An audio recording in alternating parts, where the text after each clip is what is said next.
Saudara calon Presiden nomor urut 2, Prabowo Subianto mendatangi kediaman Presiden ke-6 Republik Indonesia Susilo Bambang Yudhoyono di Cikeas, Bogor, Jawa Barat pada Jumat malam. Pertemuan keduanya digelar secara tertutup.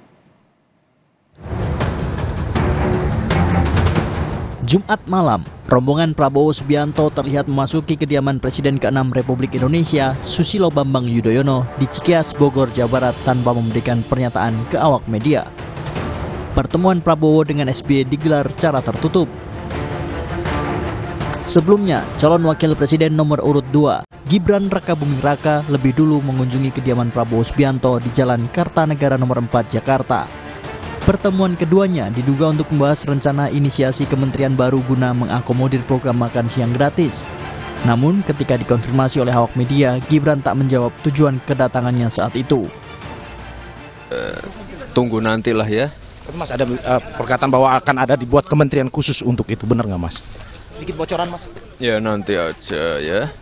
Mau kita bahas dulu ya. Sampai saat ini bagaimana pembicaraannya Mas dengan Pak Prabowo? Katanya sudah dibahas kemarin Mas. Ya. Mbak. Ya.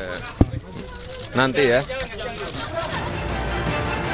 Pasangan calon nomor urut 2, Prabowo Subianto dan Gibran Rakabuming Raka dalam kampanyenya berjanji memberi makan siang dan susu gratis bagi anak sekolah. Untuk menyukseskan programnya, beragam wacana muncul, mulai dari memangkas subsidi BBM sampai membentuk kementerian khusus mengelola program makan dan minum susu gratis. Tim Liputan Kompas TV. Saudara